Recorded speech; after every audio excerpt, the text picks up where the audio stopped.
नमस्कार साथियों, मैं हूं नारायण पटेल आपके अपने चैनल पर।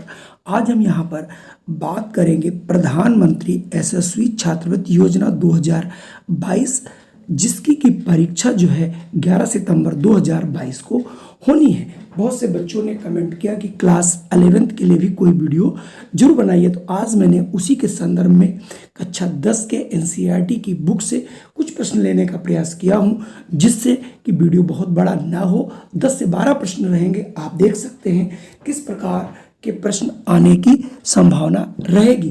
तो आइए हम फटाफट क्लास 11th के लिए जो स्कॉलरशिप है, जो 2.5 लाख की मिलने वाली है, उसी के लिए शुरू कर लेते हैं आज का ये वीडियो। तो आज ये मेरा गणित का वीडियो है। तो सबसे पहला प्रश्न है, the next term of AP √3√2 5√2 is, यानी इसका नेक्स्ट टर्म क्या होगा। तो नेक्स्ट टर्म निकालने के लिए आपको सभी को पता है, यहाँ पर मुझे पहला टर्म पता है, यानी A1√2 और यहाँ से आपका A2 पता है 3√2। अगर मैं इसके कॉमन डिफरेंस की बात करूं तो होता है second term minus first term. तो सेकेंड टर्म है √3√2 माइनस √2, तो इसका डिफरेंस आ जाएगा 2√2, यानी अगला जो टर्म होगा वो, उसमें हम अगर 2√2 जोड़ दें तो अगला टर्म हमारा निकल आएगा। तो यानी हमारा यहाँ पर जो टर्म दिया गया 5√2 और उसमें से जोड़ देना है 2√2, इसका मतलब नेक्स्ट जो टर्म आएगा 7√2, अर्थात यहाँ से ऑप्शन डी वाला बिल्कुल सही होगा। तो इस प्रकार के आपको प्रश्न पूछे जा सकते हैं, इसलिए आप जरूर ध्यान रखिए। चलिए मैं बढ़ते हैं अगले प्रश्न की ओर। अगला प्रश्न आपकी स्क्रीन पर है, if the volumes of a cube is 1728 centimetre cube, the length of the edge और इज इक्वल टू। इसका यह मतलब है कि अगर आपके पास कोई क्यूब है, ठीक है, क्यूब समझ रहे होंगे, जिसकी ऑल साइड्स इक्वल होती हैं, तो उसका जो वॉल्यूम होता है वो होता है साइड क्यूब इक्वल टू, तो वॉल्यूम कितना दिया 1728, तो ये हो जाएगा उसकी भुजा निकालने के लिए 7 उसका क्यूबिक रूट। तो ये बनता है क्यूबिक रूट किसका, 12 का। तो यानी ये आ जाएगी 12 सेंटीमीटर, तो उसकी जो लेंथ होगी वो 12 सेंटीमीटर, यानी ऑप्शन बी बिल्कुल हमारा सही होगा। बात करते हैं नेक्स्ट टर्म की, नेक्स्ट क्वेश्चन की। अगला क्वेश्चन हमारा मेंसुरेशन से है। अच्छा प्रश्न है, थोड़ा सा इसको जरूर ध्यान दीजिए। यहाँ से आपसे पूछा जा रहा है, the relationship between mean, median and mode for a moderately skewed distribution is, यानी जो हमारा मीन और मीडियन और मोड होता है उसमें क्या संबंध होता है। वेरी मोस्ट इंपॉर्टेंट प्रश्न है, 100% ये प्रश्न आपका आने की संभावना है। तो आपने देखा होगा कि मोड इक्वल टू होता है 3 मीडियन माइनस 2 मीन, यानी ये जो रिलेशन है इसको हमको याद करके रखना है। 100% ये प्रश्न जितनी भी हमारी परीक्षाएं होती हैं उनमें ये वाले प्रश्न पूछे जाते हैं। चलिए बढ़ते हैं अगले प्रश्न पर। अगला प्रश्न आपके सामने है, the pair of equations x equal to a and x equal to b graphically represent lines which are. अगर आपने देखा होगा, जब हम किसी भी इक्वेशंस को सॉल्व करते हैं और जब x और y की जो दोनों वैल्यूज आती हैं, वो क्या होता है, जहाँ पर दोनों जो हमारे ग्राफ्स होते हैं उन पर जो लाइंस काटते हैं, उसका जो कटान बिंदु वो उसका क्या होता है, सोल्यूशन होता है। यानी इसका मतलब intersecting at the point a and b, यानी इंटरसेक्ट करेगी ए और बी। सबसे पहले जो इंटरसेक्शन पॉइंट होता है वो एक्स का होता है, फिर उसके बाद वाई का होता है। चूंकि यहाँ पर एक्स है तो गलती से आप यहाँ कहीं पर भी आप बी वाला इसको जो है ट्रिक न कर दीजिएगा। चलिए बढ़ते हैं अगले प्रश्न पर।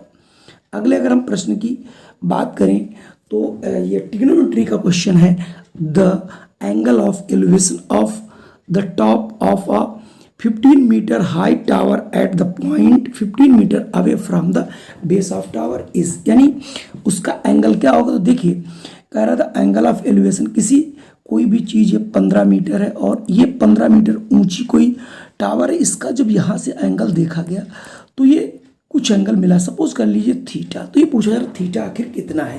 तो यहाँ पर अगर यदि मैं tan थीटा ले लूँ तो tan थीटा टेकन करेंगे तो ये हमारा tan थीटा जो है अब आपका यह हो जाएगा लंब बटे आधार यानी 15, ये 15 कट जाएगा तो हो जाएगा tan थीटा इक्वल टू 1, और tan थीटा की जो वैल्यू है यानी जो tan थीटा इक्वल टू ये वैल्यू होती है tan 45 की। इसका मतलब थीटा की वैल्यू हो जाएगी 45, यानी एंगल जो एलिवेशन होगा वो वहाँ पे 45 रहा होगा।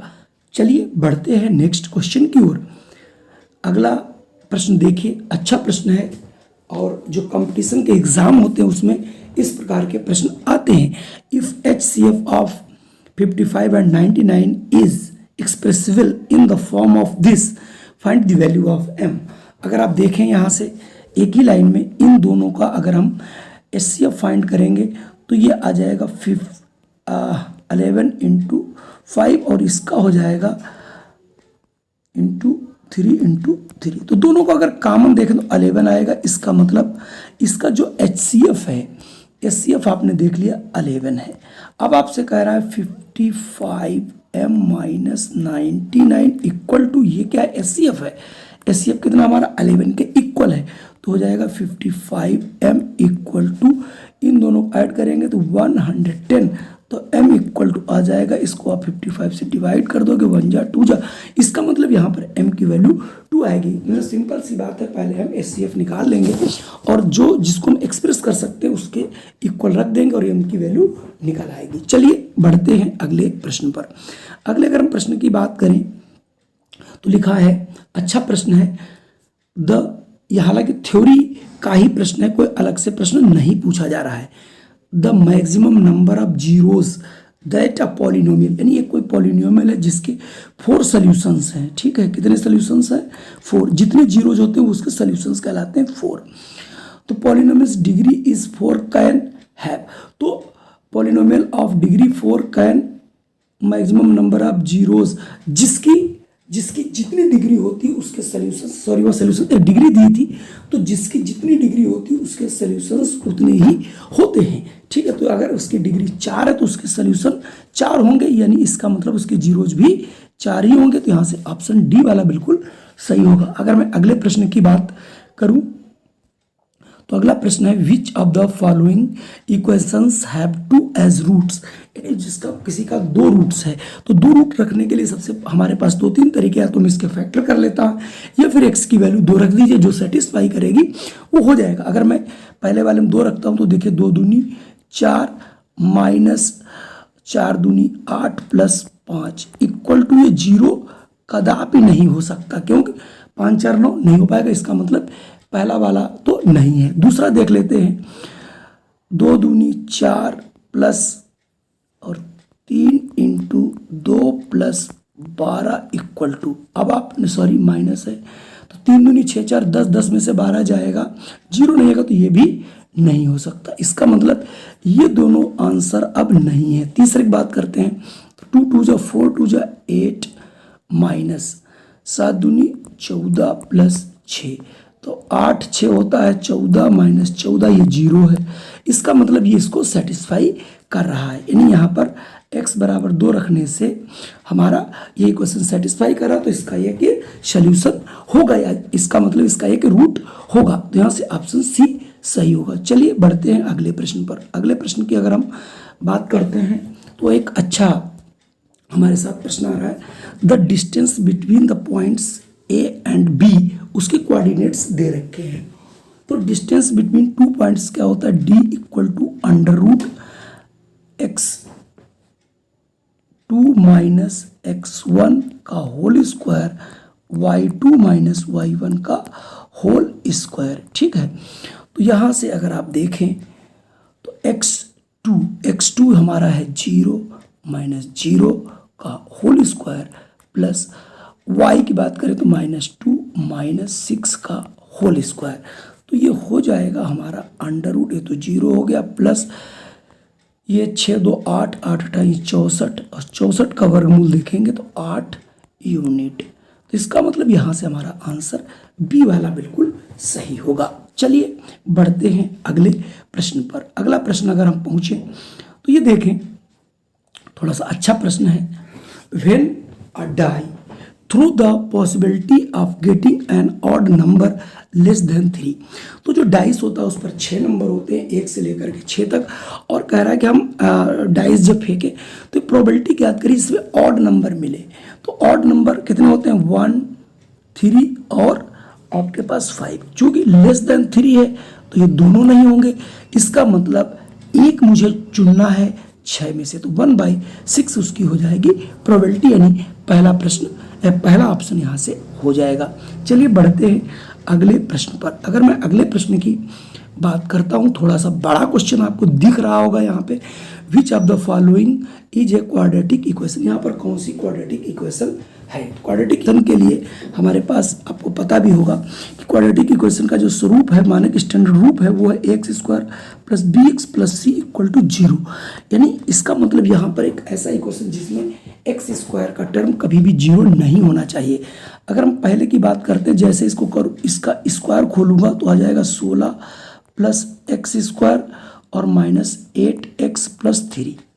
तो ये x² कट जाएगा, तो पहला तो हमारा जो है क्वाड्रेटिक इक्वेशन नहीं हो सकता। रही बात दूसरे की, दूसरे में भी जब आप इससे इसको मल्टीप्लाई कर रहे होंगे तो आ जाएगा -2x², तो ये भी दोनों कट जाएंगे, इसलिए ये भी यहाँ पर जो है क्वाड्रेटिक इक्वेशन होने वाला नहीं है।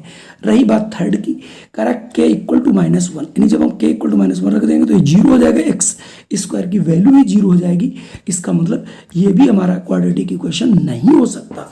इस केस में सिर्फ और सिर्फ हमारे पास बचता है x³ - x² = x -1 का होल क्यूब। चलिए मैं इसको भी आपको दिखा देता हूँ। a + b का होल क्यूब होता है a³ - b³ -3ab और x -1। जैसे ही आप करोगे x³ कट जाएगा और यहाँ से -3x² आएगा, तो कट के x² की वैल्यू तब भी बचेगी। इसका मतलब जो चौथा हमारा पास इक्वेशन है, ये सीधे सीधे बताता है कि ये हमारी इसकी ये जो इसकी डिग्री होगी वो 2 होगी, इसलिए यहाँ पर ये क्वाड्रेटिक इक्वेशन है। आइए देखते हैं। तो कुल मिला के आज के हमारे पास ये 11 प्रश्न थे। आपको कैसे लगे? अगर ये प्रश्न पसंद आए हों, आप लोग इसे यदि आगे बढ़ाएंगे, अधिक से अधिक लोगों तक पहुँचाएंगे, तो 100% अगला वीडियो आपको मिलेगा। जय हिंद, वंदे मातरम। फिर